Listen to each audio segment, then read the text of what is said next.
to forge consensus on a vision beyond 2030. Your Excellency, I'm deeply gratified that you continue to honor a conversation you had with the late Right Honorable Raila Odinga only a few weeks before his untimely departure. Immediately after that conversation, the former Prime Minister called me. He was full of hope. He said, the Prime Minister said, President Ruto and the former Prime Minister had agreed that it was imperative to take a fresh look at where Kenya stood. How difficult it was for ordinary Kenyans to earn a decent living, how government could help them better. Your Excellency, you and the Prime Minister agreed that Kenya needed a bold vision that would inspire and unite all Kenyans, irrespective of their political or ethnic affiliation. The vision should be prepared by experts who are independent of government and trusted by the public, and with full participation of all stakeholders. For this purpose, Your Excellency, you decided to reconstitute the National Economic and Social Council as an independent body. It was indeed a special privilege to be included in that conversation, Mr. President. Thank you. For Raila's legacy, and as a Kenyan at heart, I'll be honored to assist Kenya in this endeavor. Your Excellency, I'm told that many Kenyans are skeptical. They believe that Singapore is too high up target for Kenya to reach in this generation.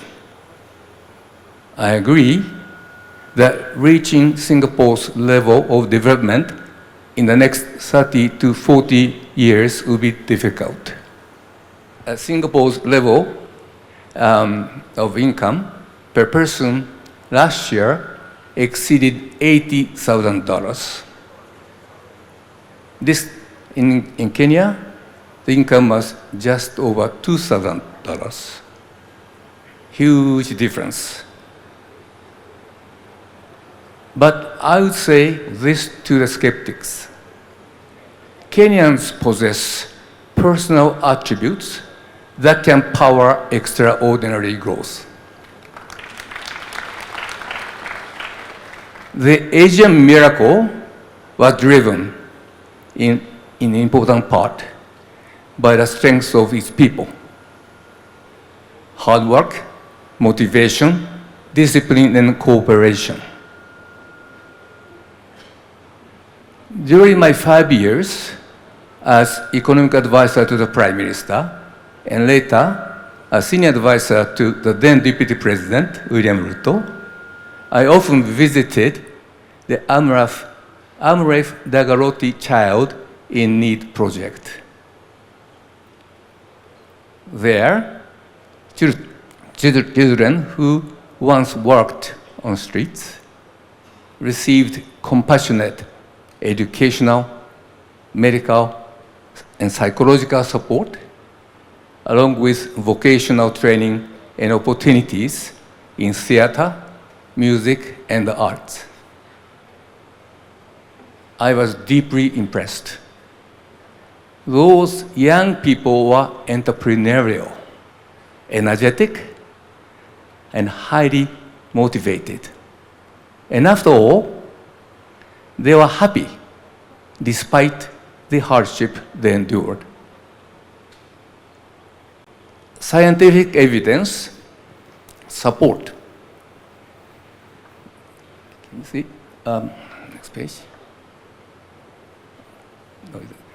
Scientific evidence supports my favorable impression of Kenyan children.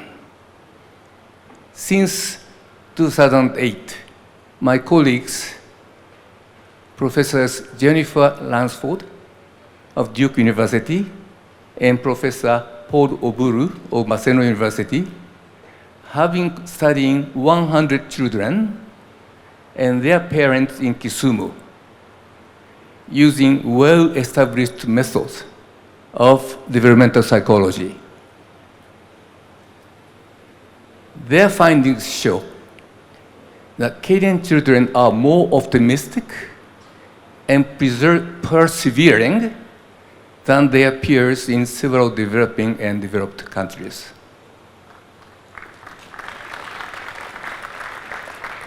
Kenyan children demonstrate greater hope and confidence in the future, as well as greater determination to pursue their goals.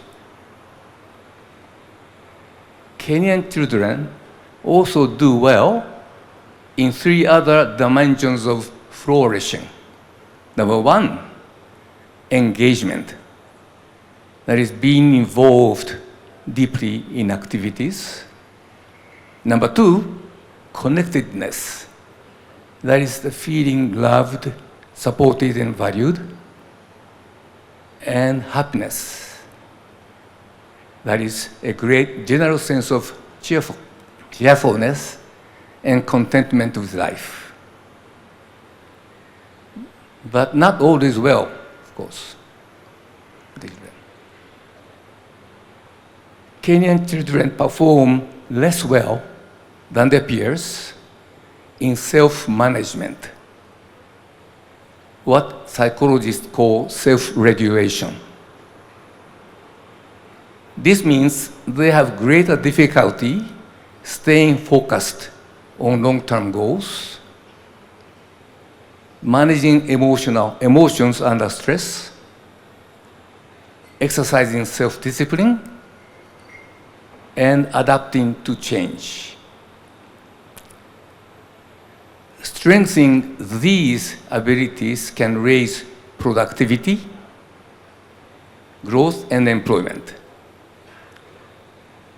I believe this study that is conducted by my colleagues will shed light on how learning and socialization shape personal attributes, entrepreneurial mindset, and attitude toward informality, and how these in turn influence employment and other livelihood choices. Although this is a small pilot study, we hope that its finding will help us recommend policies to Kenya to strengthen the learning and socialization of Kenyan children and thus improve their prospect as young adults. So what should Kenya do? So Kenya must accelerate economic growth first. It should tighten fiscal policy, increase investment in infrastructure, on essential services, and bring public debt under control. It must also continue to support private enterprises. Reliance on private sector has been the hallmark of Singapore's development. These are the basics that has to continue. But even if this is done, without additional impetus, growth is likely to hit a plateau in Kenya. Over the last several decades, most middle-income countries have failed to cross the high-income level threshold. And this is the phenomenon known as the middle-income trap. It's hard to cross the high-income threshold. And Kenya will face an additional challenge. International trade has become less predictable.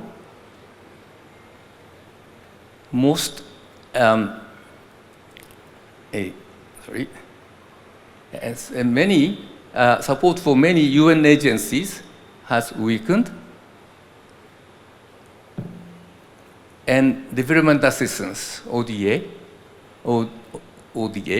has fallen sharply. So it is more difficult. Against these headwinds, Kenya would do well to achieve and sustain annual per person income growth of 5%. Kenya would do well, 5% growth. If we assume population to grow by 1.5% per year, this translates to growth of GDP, the economic measures as a whole, of about 6.5% a year. If achieved, this would be a remarkable, if it's achieved, yes, a remarkable achievement indeed, if it could be done. But reaching Singapore's current income level requires another 5 percentage point income growth every year. That's hard. In other words, Kenya needs a quantum jump, quantum leap to a substantially higher growth trajectory. This requires bold and transformative change. Kenyan flower, thank you. The Kenyan flower industry is an example. It illustrates the transformative change we are looking for. By adapting new floriculture technologies and faster global transport network, the flower industry became most competitive globally and achieved a huge growth in its revenue. So there is an example of a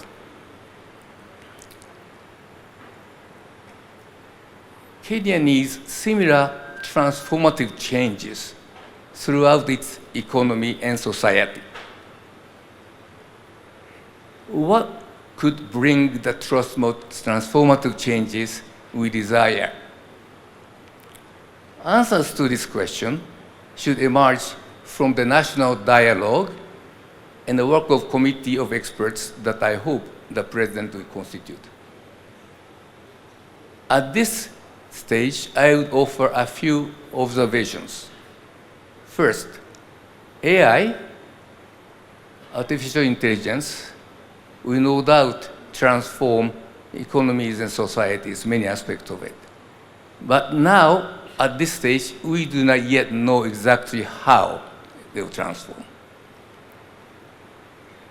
So this is an area that we should draw on leading global experts as Kenya develops a new vision. Second, Kenyans could become among the world's most entrepreneurial, hardworking, and competitive people if their children's productive attributes are fully nurtured. In my view, this requires a review of the formal education system in Kenya now. The scope of education and learning should be expanded beyond cognitive skills to include broader self-management and other capabilities in Kenya education that have been done. In Singapore, the government transfers about $7,300 per person per year. In Kenya, guess how much? $220. Kenya can increase this amount. The other possible remedy is to embrace small, informal enterprises rather than dismissing them.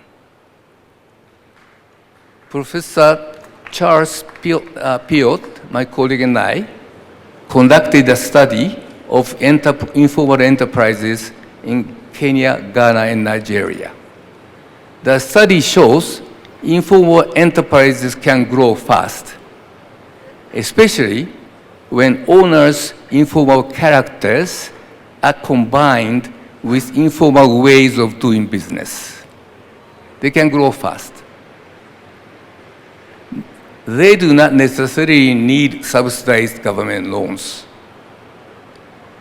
Privately financed microfinance can work well.